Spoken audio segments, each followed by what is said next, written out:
Olá, alunos, bom dia! Na aula de hoje falaremos sobre a tecnologia do leite e derivados. O objetivo dessa aula é abordar os principais processos tecnológicos envolvidos na produção e industrialização do leite e derivados.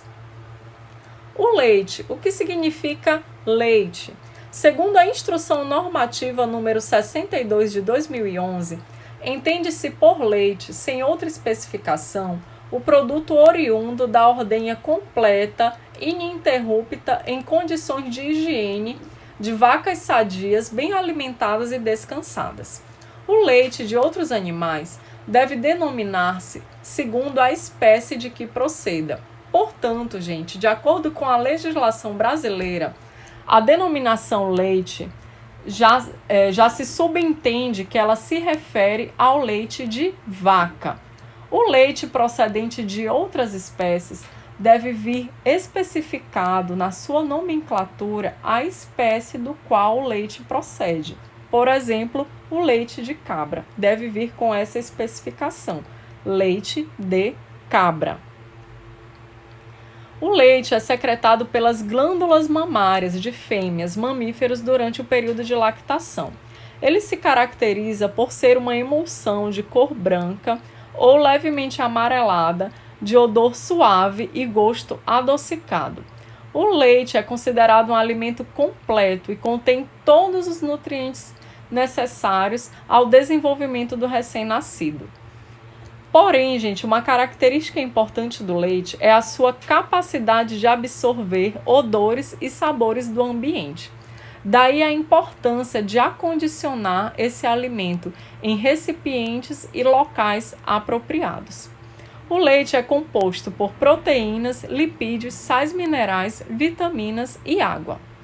Aqui eu trouxe um quadro para vocês mostrando os principais componentes do leite e a composição média desses componentes no leite. A água é o principal componente do leite e representa cerca de 87% do conteúdo desse alimento. Por outro lado, as gorduras representam 3,9%, proteínas, em média, 3,4%. Açúcar, 4,8% e sais minerais, 0,8%. Essa composição, porém, ela pode variar de acordo com a raça do animal, o período de lactação, a alimentação que é fornecida àquele animal, o estado de saúde do animal e o espaço entre as ordenhas. A água está presente no leite em maior quantidade. E ela é importante para a dissolução dos demais componentes, como a gordura, os sais minerais e as proteínas. Os açúcares são responsáveis pelo gosto adocicado do leite. O principal açúcar presente no leite é a lactose e é o único açúcar que está presente no leite de todos os mamíferos. O pH do leite se encontra bem próximo à neutralidade. No leite normal, o pH está em torno de 6,5 a 6,8. As gorduras presentes no leite são uma mistura de ésteres e ácidos graxos. Elas são responsáveis por conferir a coloração levemente amarelada ao leite.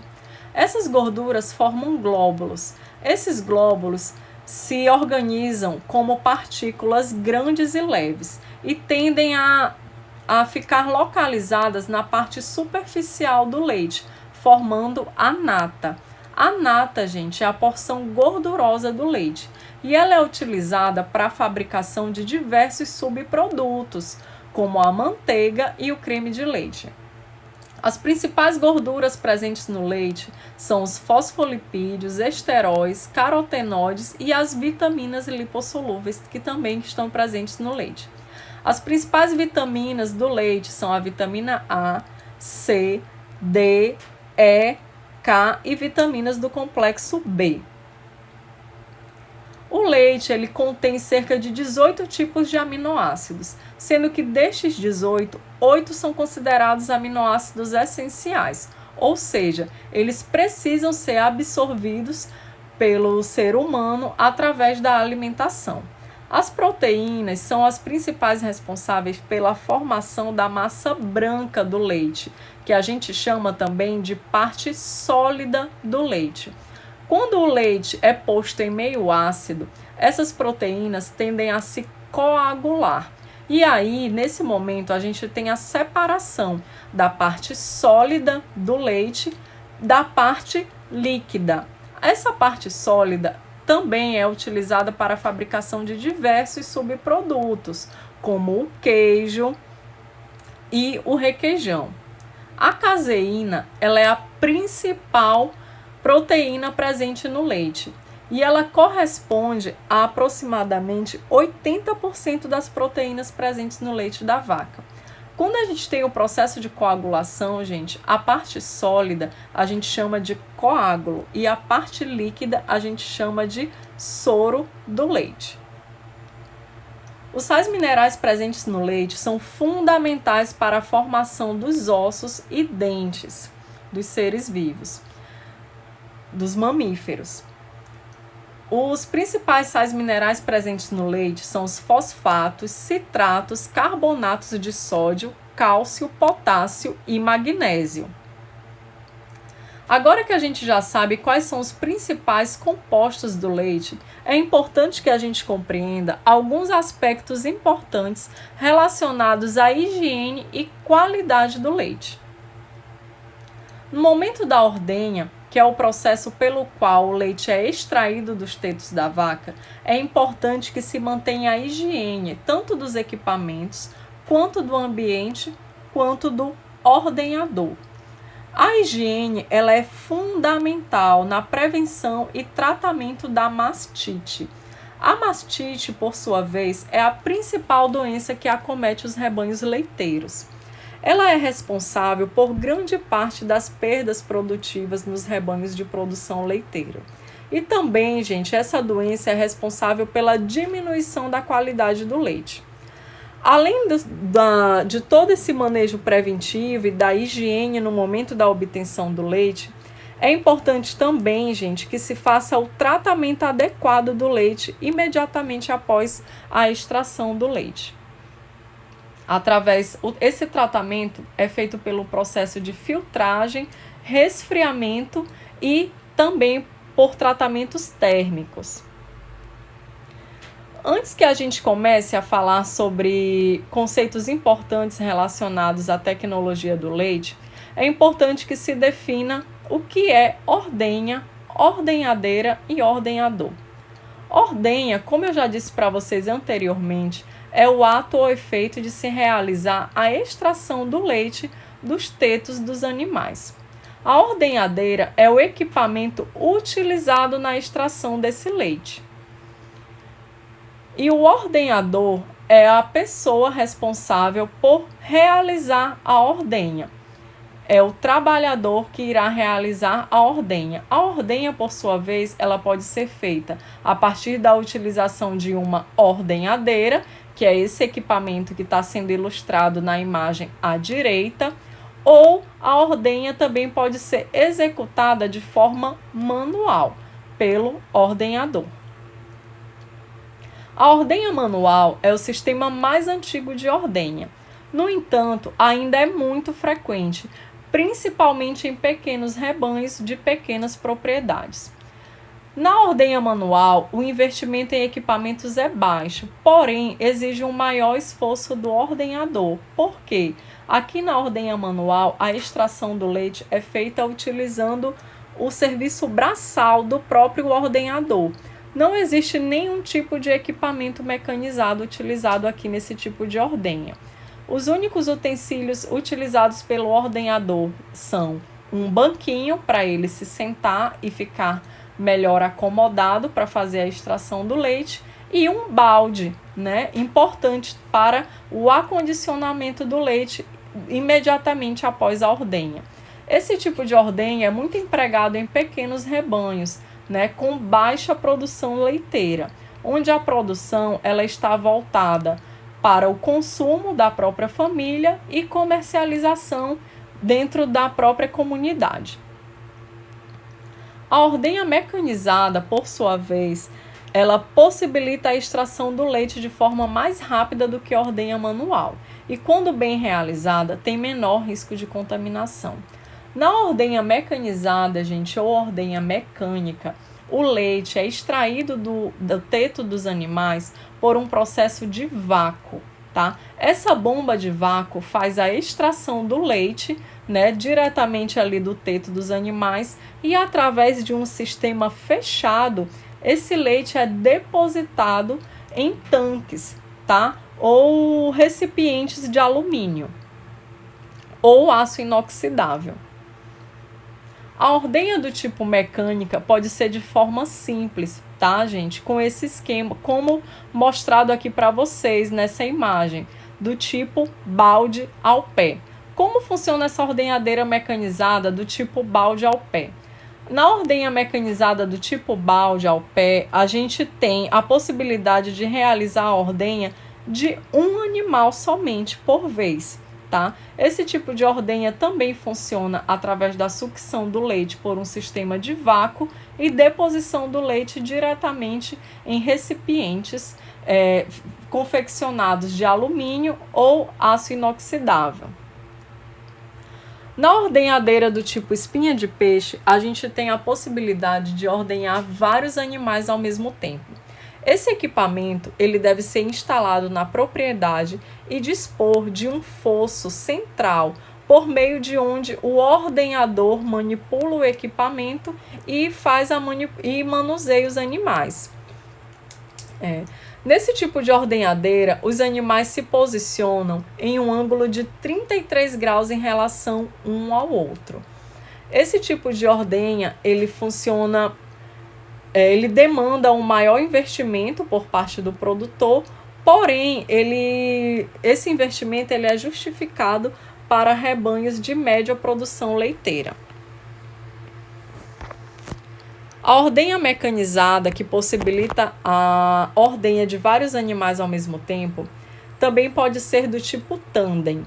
A principal diferença entre a ordenhadeira tipo tandem para a ordenhadeira do tipo espinha de peixe é o posicionamento dos animais. Na ordenhadeira tipo tandem, os animais ficam enfileirados. A maioria dos autores revela que a ordenha tipo tandem ela é menos eficiente do que a ordenhadeira do tipo espinha de peixe. Por quê? Na ordenha tipo tandem, os animais ficam enfileirados e a distância entre o úbere de um animal e o úbere de outro animal é maior. Portanto, a manipulação, a ordenha nesse tipo de ordenhadeira demanda um maior esforço por parte do ordenhador. Daí, os autores relatam que esse tipo de ordenhadeira tem revelado uma menor eficiência. Outro tipo de ordenhadeira mecanizada é a ordenhadeira do tipo carrossel. Como vocês podem ver, esse tipo de ordenhadeira é indicado para rebanhos maiores e com alta capacidade de produção leiteira, porque demanda um maior investimento por parte do produtor. A ordenhadeira do tipo carrossel também funciona em circuitos menores, como vocês podem ver aí na imagem à esquerda, localizado acima aí do slide. Existem também, gente, outras tecnologias que podem ser empregadas à ordenha mecanizada, como esse sistema que vocês podem ver aqui na esquerda, na imagem abaixo, e aí na direita, na imagem acima. Esse tipo de ordenhadeira tem uma outra tecnologia empregada, que é a possibilidade de pesagem do leite imediatamente após a ordenha, tá? Então, dessa forma, a gente consegue quantificar quanto cada animal está produzindo. Agora que a gente já viu as formas de obtenção do leite, a partir da ordenha e as possibilidades de execução da ordenha, é importante a gente entender mais sobre a mastite. A mastite, gente, como eu já disse a vocês, ela é a principal doença que acomete os rebanhos leiteiros. E ela se caracteriza por uma inflamação da glândula mamária. Essa inflamação, gente, ela acontece pela contaminação dos tetos dos animais por micro-organismos. Quando essa contaminação ela é passada de um animal para o outro, né, o micro-organismo passa de um animal para o outro, a gente tem o que se chama de mastite contagiosa. E quando essa contaminação advém do ambiente, ou seja, o animal se contamina por bactérias presentes no ambiente, a gente denomina a mastite de mastite ambiental. Existem várias formas, né, vários processos associados ao aumento ou diminuição dos casos de mastite dentro de rebanhos leiteiros. Os principais aspectos relacionados ao aumento dos índices de mastite e que devem ser controlados dentro de uma propriedade de produção de leite estão relacionados ao próprio animal, ao homem, ao ambiente, à incidência de micro-organismos e a um manejo realizado de forma inadequada. Portanto, gente, é muito importante que se previna a mastite por meio da higienização do úbere dos animais, imediatamente antes e após a mastite. É importante também que se mantenha a higiene dos utensílios e equipamentos e do ambiente para prevenir a contaminação dos animais. Além disso, também outro manejo fundamental é o exame periódico dos animais e tratamento dos animais doentes. Dessa forma, a gente tem a possibilidade de controlar a doença dentro dos rebanhos leiteiros, manter a qualidade do leite e fazer com que os índices produtivos dos animais estejam sempre evoluindo. Além do manejo produtivo, né, no sentido de prevenir a mastite, é importante que se realize o tratamento do leite imediatamente após a ordenha. O primeiro processo realizado e indicado para o tratamento do leite é a filtração. Posteriormente, é importante que se faça o resfriamento e depois a pasteurização. A filtração deve ser realizada na própria granja granja leiteira onde se fez a ordenha. A filtração deve ser feita imediatamente após a ordenha e ela é importante para a retenção de resíduos, tá? Sendo que esses resíduos podem ser macro ou microscópicos. E quais seriam esses resíduos, professora? Qualquer resíduo de terra, pelo ou restos de artrópodes que possam ali ter contaminado o leite. O filtro, ele deve ser composto de material poroso e pode ser elaborado a partir do nylon ou do aço inoxidável. Após a filtração, é importante que se faça o resfriamento imediato do leite. Porque o leite, gente, quando ele é mantido em temperatura ambiente, ele se torna um meio ideal para o crescimento dos micro-organismos. Portanto, é importante que após a ordenha, né, e o processo de filtragem, se realize o resfriamento imediato do leite. Sendo assim, o leite ele deve ser armazenado em tanques de resfriamento e assim deve seguir para a comercialização. A temperatura, gente, de armazenamento do leite não deve ser superior a 5 graus Celsius. Ela deve variar entre 4 e 5 graus. Além da filtragem e do resfriamento, outro método importante na conservação e na manutenção da qualidade do leite são os tratamentos térmicos. Eles visam eliminar micro-organismos patogênicos que possam estar presentes no leite. Além disso, o tratamento térmico tem por finalidade aumentar a vida de prateleira do leite. Porém, por outro lado, esse tratamento também reduz ou elimina bactérias láticas benéficas, como os lactobacilos e os probióticos presentes no leite, que são importantes para a nutrição, né, para manutenção do valor nutricional do leite. Os principais tratamentos térmicos empregados no leite são a pasteurização, o emprego da técnica de UHT, né, que é por meio de onde a gente tem o leite longa-vida, que é aquele leite de caixinha comercializado nos supermercados. E outro tratamento térmico também muito utilizado no leite é a esterilização. Na pasteurização, a gente pode ter ela sendo feita de duas formas, lenta e rápida. Na pasteurização lenta, se utiliza temperaturas de 63 graus durante 30 minutos. Na pasteurização rápida, a gente tem temperaturas de 72 a 75 graus durante 15 a 20 segundos. Imediatamente após esse aquecimento pela pasteurização, se faz um resfriamento imediato do leite, a uma temperatura de até 4 graus Celsius. Para a obtenção do leite UHT, que é aquele leite de caixinha, né, embalado na embalagem Tetra Pak, se emprega uma técnica chamada de UHT, que traduzindo para o português é temperatura ultra alta. Essa temperatura varia entre 130 e 150 graus, durante um tempo de 3 a 5 segundos. Já no leite esterilizado, é empregado uma temperatura de 120 graus durante 10 minutos. E agora, alunos, vocês entendem qual a diferença do leite de caixinha, que é o leite UHT, para o leite pasteurizado?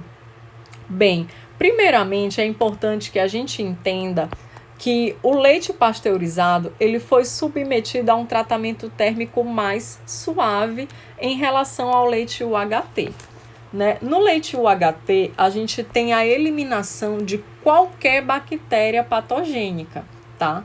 Então, essa temperatura de 130 até 150 graus, ela é capaz de eliminar qualquer micro-organismo patogênico.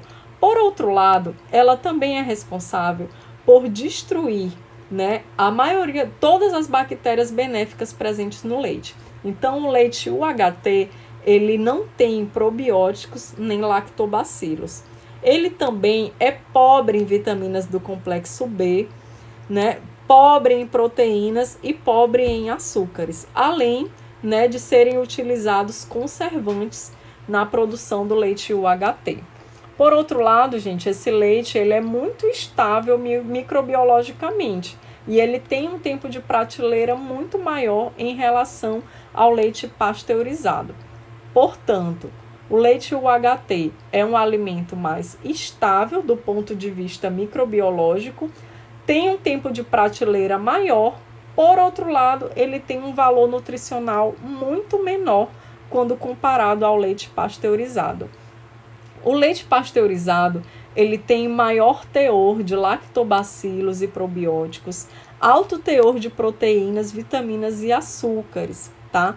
Porém, gente, como ele é submetido a um tratamento térmico mais brando, a gente tem a possibilidade de sobrevivência de alguns micro-organismos patogênicos, quando estes estão ali previamente presentes no leite. Portanto, o leite pasteurizado ele tem um tempo de prateleira menor e um valor nutricional muito maior.